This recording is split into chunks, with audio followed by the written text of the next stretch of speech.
So if you are anything like myself and get a little bit bored sometimes of the real struggle of winter fishing on commercials, moody carp, fish that are hard to catch, then this Match Masterclass may be for you, because today we are heading into a boatyard to try and catch loads of fish. This time of year, when it gets cold, they hoard into these areas and they can be a really good time to spend a few hours and getting lots of bites and lots of action. So that is what's on the cards today, but I'm not going to catch him with the gear in the car. So I'm going to get this unloaded, get set up, and then we'll catch up with you down there, because we've got a couple of different methods to show you how to get the best out of boatyard fishing.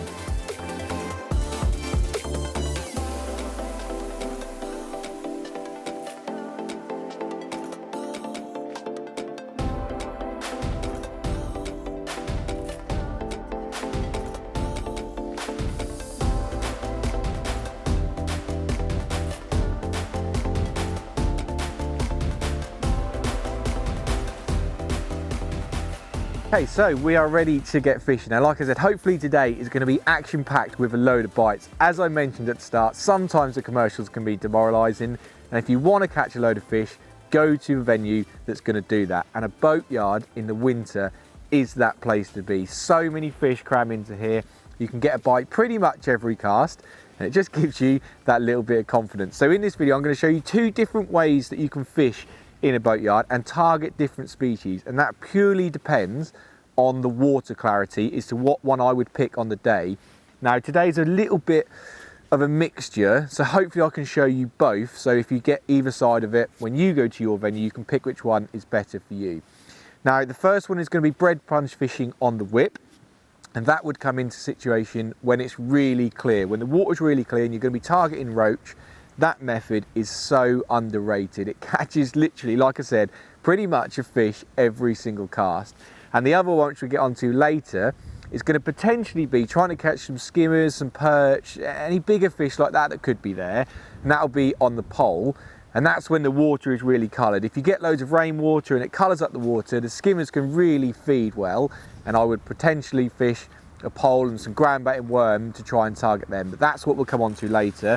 And as I mentioned, we're going to start on the whip. So whenever I'm whip fishing, I tend to fish it quite short to hand, and I start off with a flick tip. So no elastic, purely because we're going to be swinging these fish to hand, and it makes it really nice and quick. You get loads of bites, fish in and out quickly, and you should have, you know, a good day's fishing. Onto the rig itself, we've got a 0.8 gram fluid. That might sound quite heavy, but it's fairly deep here. We're probably talking 5-6 foot maybe, and also it's fairly windy, so I want to get it down to the bottom quite quickly and make sure my rig is nice and stable. That then comes down to a bulk of number 8s with 3 droppers. So the shot and pattern is, you know, relatively simple, to be honest with you. The only thing I want it to achieve is to get my bait down really quick to potentially get down to some bigger fish that are feeding on the bottom. And then, like I said, on the whip, we are going to be fishing bread punch. It is so good, and I perhaps just feel it's like a bit of a forgotten way of fishing really, but it can pick out some bigger fish and it can be really busy as well. So all I'm doing is punching out a little disc of bread. I'm sliding that round, and that is going to be my hook bait. Now I'll come on to hook baits and how you hook it and feeding in a moment, but I'm eager to see if there's a few fish there. So I'm going to swing this out. I'm going to feed a little bit of bait. Like I said, we will talk about that in a moment, but I'm going to fish away for a little bit and see if we can catch a few fish before we go into more detail about the feeding and the baits itself.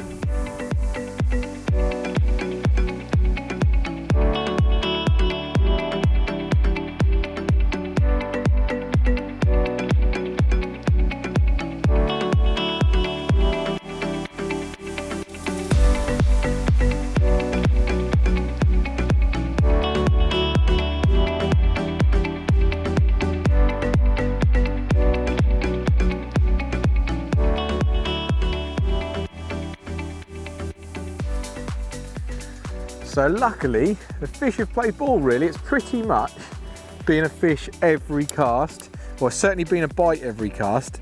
And that is what I said earlier, when you get it this time of year, they just cram into here and the fishing can be amazing. So I'll take a quick step out of it now just to talk you through the baits. Now, one little thing I will mention before I get onto that, you've just noticed that I've clipped my rig onto my whip. If you are swinging fish to hand, always make sure your rig is roughly a foot or two shorter, because time you put a bend in it with a fish on it, swing it to hand, that is important to catching your fish. So that's one to remember. But bait wise, as I said, when your water's clear, I really don't think you can beat bread punch fishing. It's so effective, and sometimes it can help you pick out the bigger fish. So this is the mix that I feed, and it's 50% just your normal breadcrumbs in a blender. So a loaf of bread, crust and everything, blitz it up to as fine as you can, and I mix that with punch crumb as well. Now, punch crumb is really fine, almost like a ground bait consistency, and when you mix them both together and then add a slight bit of water, you can then make really, really compact, solid balls of bread just to feed over the top of your area, and you can squeeze it as hard as you possibly can, because it really does get to the bottom and then it breaks down quite quickly. The only other bait I include is a bit of hemp. Hemp is mega for getting to the bottom quickly. So if you've got loads of little fish interrupting bait and stuff like that, a little bit of hemp into the swim can get those fish down to the bottom and keep them there. So that's the only reason why I add that. And then we've got to talk about hook baits. Now this is, I took out 4 slices from my loaf, and you just cut the crust off and roll them with a rolling pin. So this is going to be what you punch your bait out with. So you roll that as hard as you possibly can and get it as compact as you can so it sinks nicely and also stays on. So when you're swinging it in and out and striking, obviously you want that bread to stay. So I'd use a standard rolling pin, roll it as flat as I possibly can, and then punch wise, you just want some compression bread punches. So I've got 4 punches here. They come in 4, 6, 8 and 10 mil. So you can pick what size you want. Today we've been using a little 6 mil punch, and all I'm doing is one of those rolled out slices, punch your bait on, and then inside the bait punch is a little slot. So you just hook your little disc on through the bread punch, and that should be ready to go. So we're swinging out to the spot. Feeding wise, I'm not feeding too much. So one of those little balls of ground bait I'll probably put in every, let's say every 10 or 15 fish, just to try and get some action and keep the fish there. And I'll top that up with the hemp in between. It's something that you have to play with throughout the day. Obviously, if you're catching loads of fish, you might want to up that feed. I just missed a bite there. If you're not catching them, you want to slow it down just so you don't feed too many fish off. But like I said, it is an action-packed way of fishing. It certainly is a fun way of fishing, and just getting out there, getting loads of bites. And like I said, it's pretty much had a bite every cast. Not every single one results in a fish, but most of them have, and have been roach around that sort of size. There are plenty of rudd as well, so we've had roach, rudd, and we've actually had a perch. Not ideal really on bread, but potentially catch more of those later in the next method. So I'm going to go out there once more. So you little punch yourself a disc out, the little slot, and then you just roll it around the hook so it's on there nicely. And it's basically just repeating that process. Keep yourself in a nice straight line to where you're fishing. A little bit of hemp. I'd probably feed hemp more often than I would my bread, just because bread is quite easy to fill them up on. So you just keep that rhythm going in the same spot, concentrate your fish into one area, and you should have a pretty good day's bread punch fishing.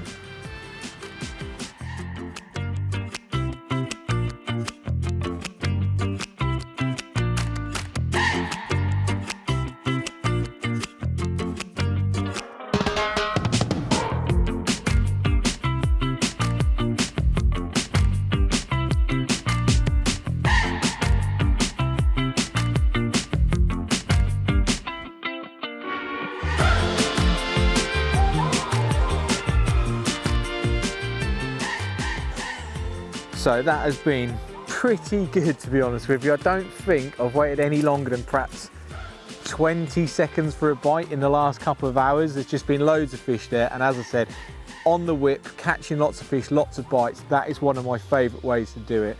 The other way, I'm going to show you how you can target fish in the boatyard. Now this comes into action, like I said earlier, when the water is a lot more coloured. Now today it isn't.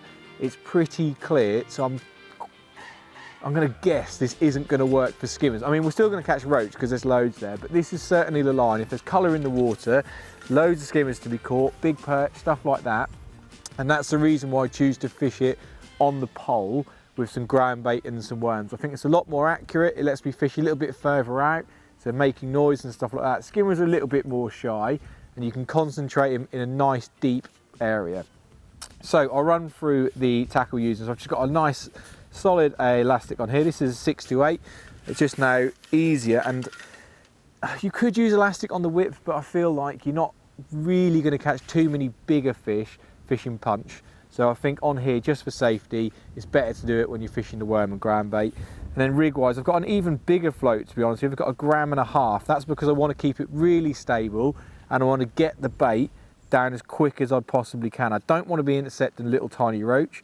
I want to try and get it down to the better fish as quick as I can. So 1.5 grams float. Both main lines for this rig and the other has been 0.10. It's plenty strong enough for what we need here. And then just because it is quite a heavy float, the shotting pattern is actually a little Olivet, and then again 3 droppers. So it's pretty much quite similar in the way that the rigs fish. It's trying to get bait down to the bottom quickly and trying to intercept those bigger fish. Now I have, about 10 minutes ago, just cupped in a little ball of ground bait with some worms.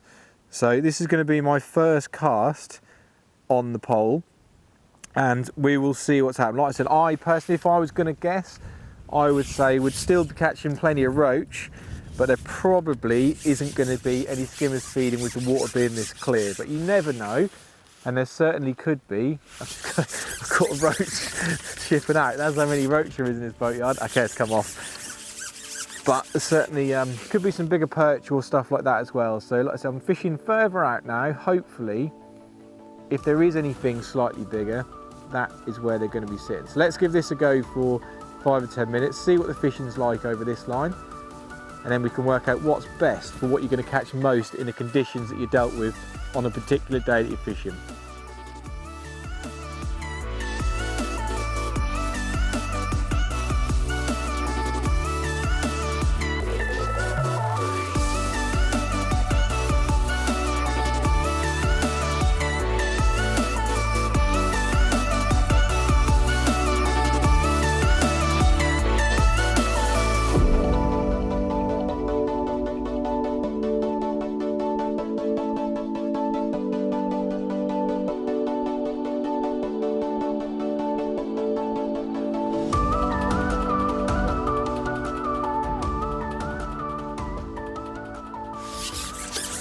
Well, pretty much as expected on that line. No bonus skimmers to be had. I did have a few perch, but I think the water clarity is too clear, and all that seems to be about is millions of these roach. So that needs to be the first thing that you assess before you fish any river, any boatyard, anything like that, is the water clarity plays the biggest part into what you're going to fish for. If it was really coloured, you could come back perhaps in a week's time after loads of rain, and this method that we just fished would be the best. All I've done on that line was cupped in some of my favourite breeding ground bait, just a nice dark mix and nothing scares them off, nothing complicated at all.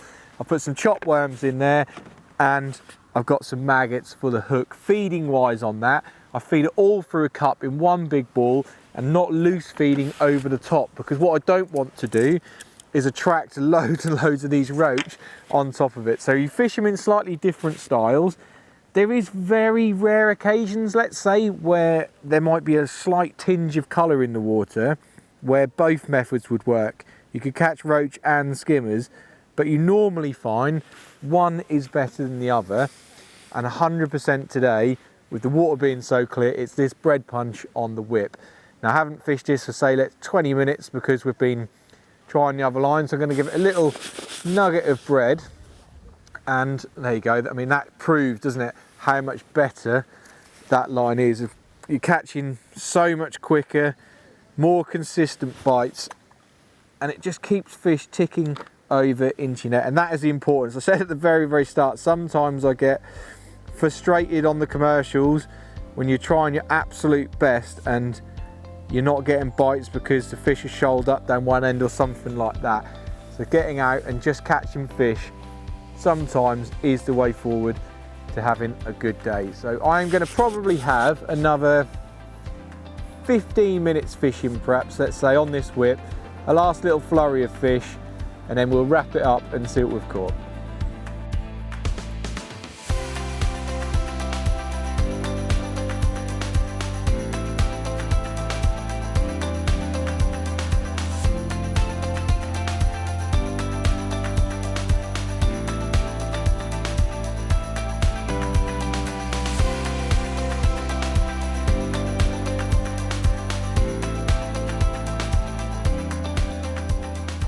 So there we have it, a nice net of fish, literally hundreds of bites in a few hours fishing, and it goes to prove if you go to the right places when those commercials are moody, you can certainly catch a few fish. Pick your right conditions.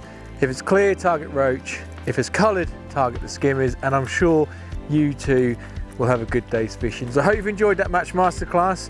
Stay tuned for many more to come. Don't forget to hit that subscribe button, and we'll see you again on the next one.